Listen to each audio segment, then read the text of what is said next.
पखांजूर से इस वक्त की बड़ी खबर सामने आ रही है। प्रसव के बाद महिला की मौत, परिजनों ने लगाया अस्पताल प्रबंधन पर लापरवाही का आरोप। जी हां, कांकेर के निजी सिद्धांत हॉस्पिटल की यह घटना है, जहां प्रसूता की मौत पर हुआ जमकर हंगामा। प्रसव के लापरवाही के चलते ये हंगामा हुआ और प्रसव के लापरवाही के चलते ये मौत हुई।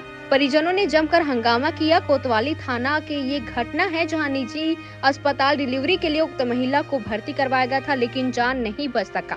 इसके बाद जो परिजन मौजूद थे वे जमकर हंगामा किया। कोतवाली थाना का ये पूरा घटना है, जहां डॉक्टर पर लापरवाही का आरोप लगाया। अस्पताल में भारी भीड़ जमा हुई और मौके पर पुलिस पहुंची, जहां डॉक्टर द्वारा नॉर्मल डिलीवरी की बात कही गई थी, पर बच्चा होने के बाद दोबारा डॉक्टर अस्पताल नहीं पहुंचा था। पखांजूर से विप्लव कुंडू की रिपोर्ट। नॉर्मल डिलीवरी करवाऊंगा बोला है और उसके बाद में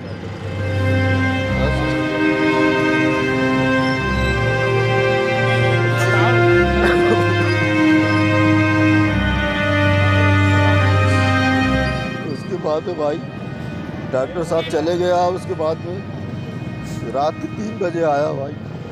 3 बजे आने के बाद में देखते हैं यहाँ तो लड़की के साथ हम लोग ने कितने बजे लेके आए थे हम लोग तो भाई अब 5 या 6 बजे लेके आए थे। 6 बजे करीब। कितने बजे की घटना है ये अभी रात में नहीं आया डॉक्टर देखने? नहीं, रात में नहीं आया डॉक्टर साहब। 3 बजे आए? हाँ, सीधा 3 बजे आया डॉक्टर। नर्स लोग से भी पूछने लगे कहाँ है डॉक्टर, तो बोले खाना खाने गया बोल रहा है। और उसके बाद में देखते तो डॉक्टर साहब को पता ही नहीं है कहाँ है डॉक्टर साहब। लापरवाही किए हैं। लापरवाही के कारण हुआ भाई। डिलीवरी के बाद में नॉर्मल डिलीवरी करवा रहा हूँ बोला है, और देखो तो इतना बड़ा आज तक करा है वो ऑपरेशन जैसा। और 1.5 बोतल पानी पिला दिया है, ठंडा ठंडा पानी। डिलीवरी वाली बाई को पानी पिला दिया है।